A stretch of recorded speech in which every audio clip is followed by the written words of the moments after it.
You don't have enough faith, Jesus told them. For if you even had faith as small as a mustard seed, you could say to the mountain, move from here to there, and it would move, because nothing would be impossible. Hey, guess what gift we're talking about today? It's the gift of faith.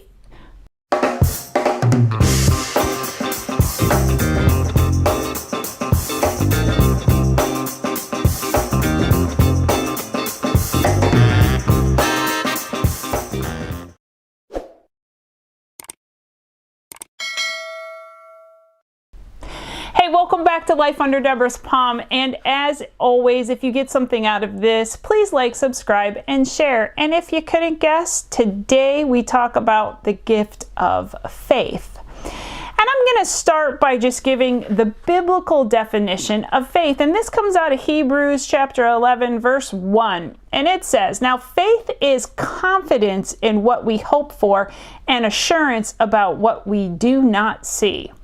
So in its simplest form, faith is believing for something that isn't here yet, but you know it'll come. You just know it. And some people have that gift and some people don't. They just kind of don't believe that will happen. But those who have the gift of faith will move mountains. Hebrews chapter 11 is considered the faith chapter, and it's a great read, and you should go read the whole chapter. But because I'm obviously not going to read that thing, it's too long. So I'm going to jump in and just talk about a couple different things before we hit the gift of faith, so you can see there are different types of faith. There are prayers of faith, works of faith, and saving faith. Okay, and they're all just a little bit different in what they do. So for the prayer of faith, I'm going to take a look at a woman named Hannah. Now, obviously, there are prayers all through the Bible. No one would be anywhere without them. But Hannah was the mom of Samuel. And Samuel, if you remember, was the one who anointed both Saul and David. So now, Hannah couldn't have kids.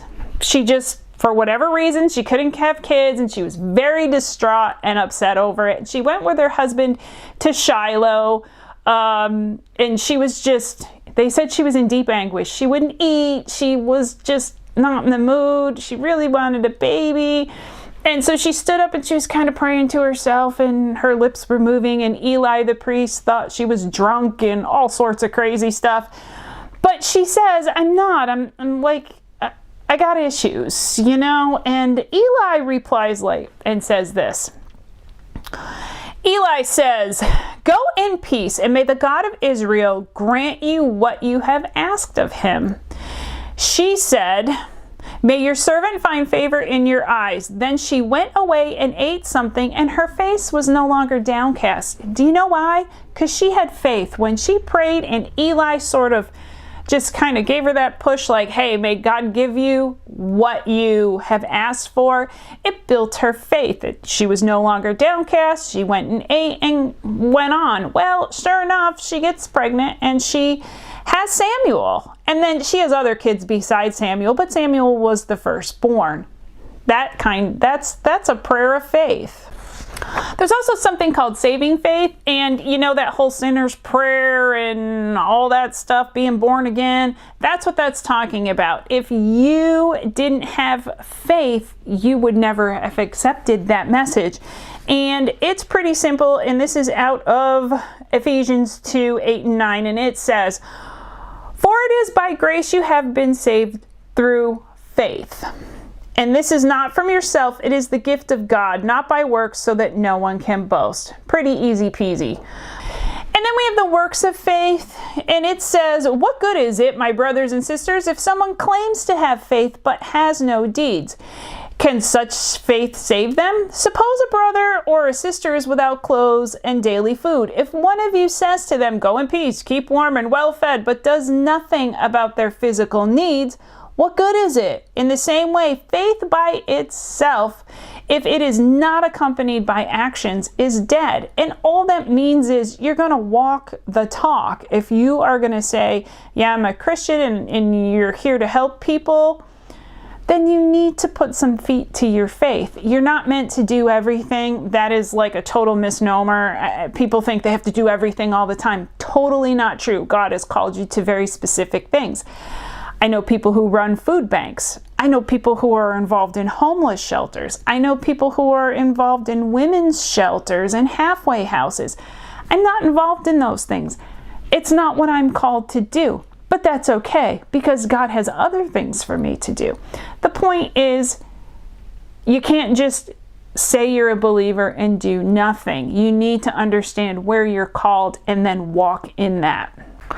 And lastly, we're going to talk about the gift of faith. And this is the kind, I think, that just totally supersedes any other kind of faith. It's like crazy stuff that you believe things that you just have no reason to believe it for. It's just, you've got to know that it's God, and you just do it. And some of that comes from just believing what's written in Scripture. And it's usually considered the Great Commission. It's Mark 16, and Jesus says this, 17 and 18, by the way. Jesus says, "These signs will follow those who believe. In my name they will drive out.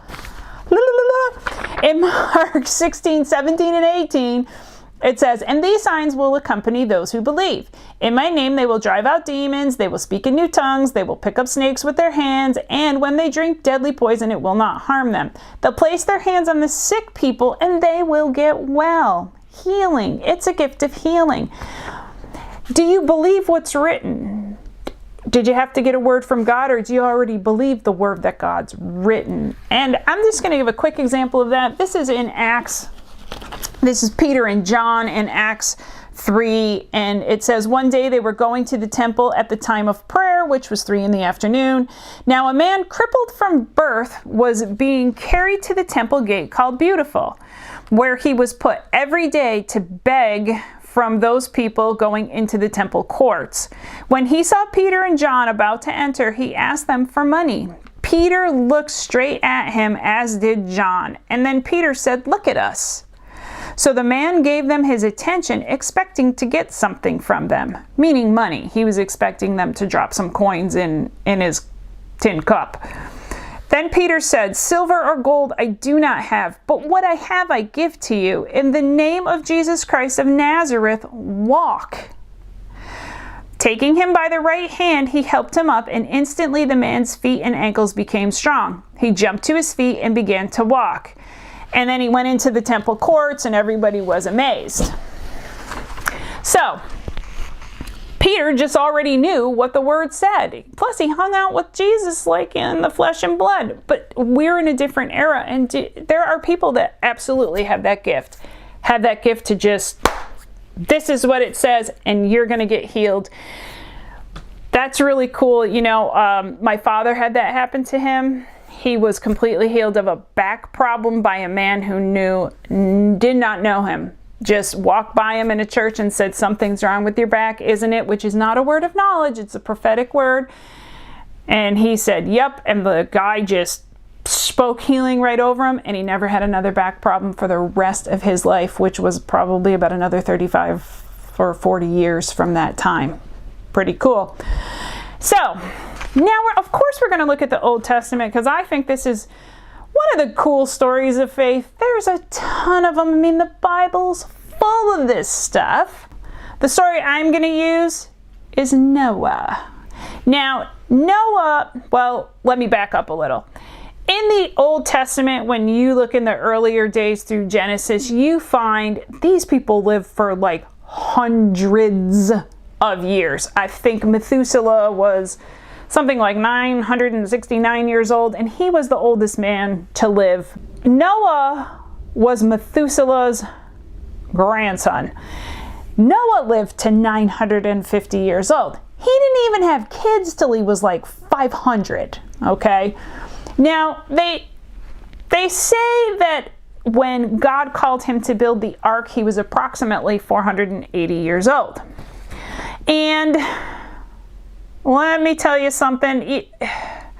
Noah's often presented as this cute little story for kids where we get the little ark and the little giraffes' heads are sticking out and the little elephants are sticking out. And that is not at all what this story is about. This story is about the destruction of that area of the world at that time and how God made a way to repopulate the earth and wipe out the evil. It's not a cute little story, and if you want to get on a giant ship and take care of stinky animals for like a year with all the windows closed and really no windows except a little at the top, you have at that.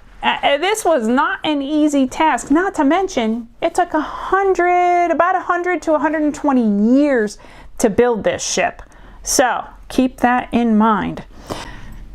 Next thing I'm going to explain quickly before I read this, I'm going to read this out of the Message Bible because the original language says that the ark is to be built 300 cubits. And if you don't know what a cubit is the measurement from the tip of your finger to your elbow.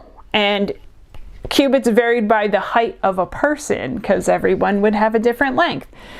They guesstimate that Noah was probably about 18 inches, probably not more than 20 inches. So the exact measurement isn't known, but it's pretty darn close.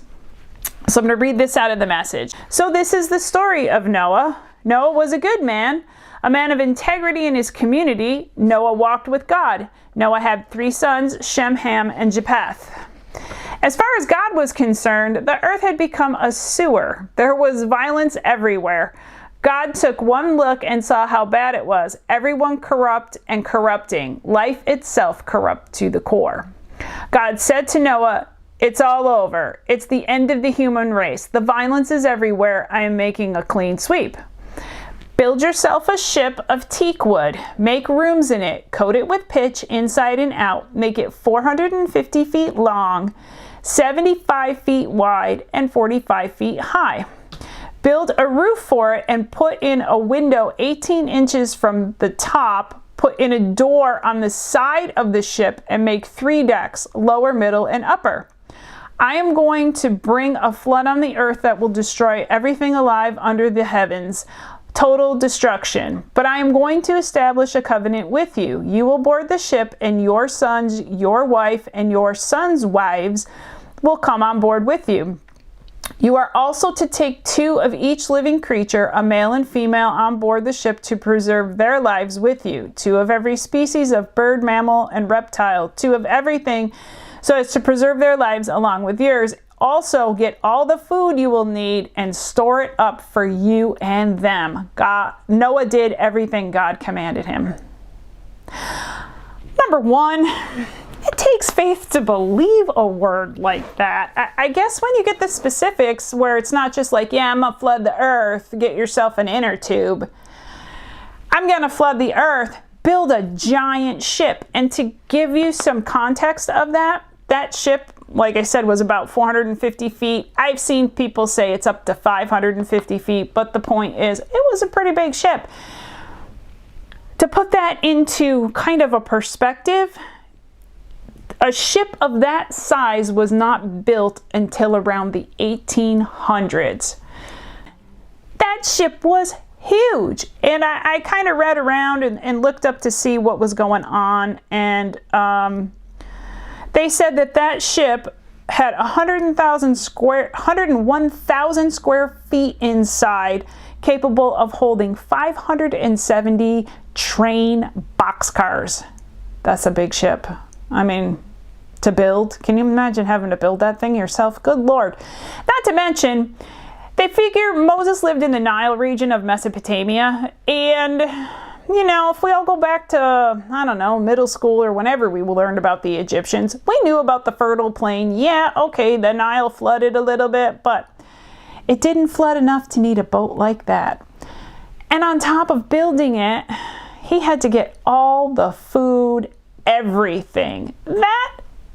You can't tell me that's not a gift of faith to be doing that, especially when it doesn't look like there's anything coming in the near future. And truly, it takes you 100 years or more to build it. I mean, don't forget they had to go chop down the trees and mill the wood. They all weren't going to Home Depot going, can I have a few pallets of those 2x4s? No, it wasn't happening. It was quite the undertaking.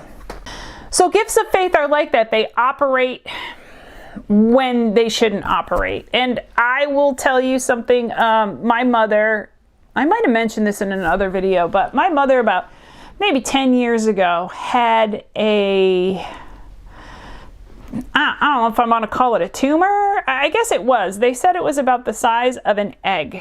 And it was on her abdomen, and the doctor had told her that it was basal cell carcinoma, which is a form of skin cancer. And normally it's real easy. You just take the thing off. It's an outpatient gig, and my mother had let it go and let it go and let it go until it was down into her tissue. The doctor said that they could not do it as an outpatient. They had to actually go to the hospital because the surgery was going to be a little more than what he was comfortable with doing in the office. Well, I said, Mom, when's this so-called surgery? Because I had to take her, and she said, well, it's in 3 weeks. And I was like, well, I got 3 weeks to pray this thing right out of here. So I prayed and prayed and just kept decreeing that thing was leaving. If you have the faith of the mustard seed, you can move the mountain. Now, I can't say I got the mountain 100% removed, but I got the mountain about 95% removed. So I still remember this. My mom came out of surgery, and the surgeon came over and said to me, he was so confused. He just went, I saw your mother, you know, I treated her in my office.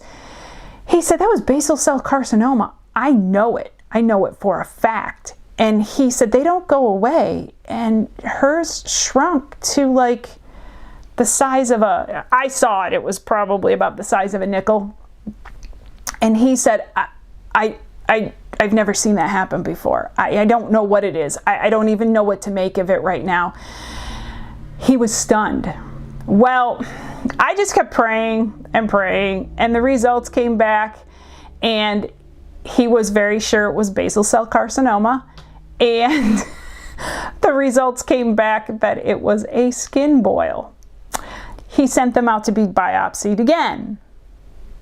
It was a skin boil. It came back twice.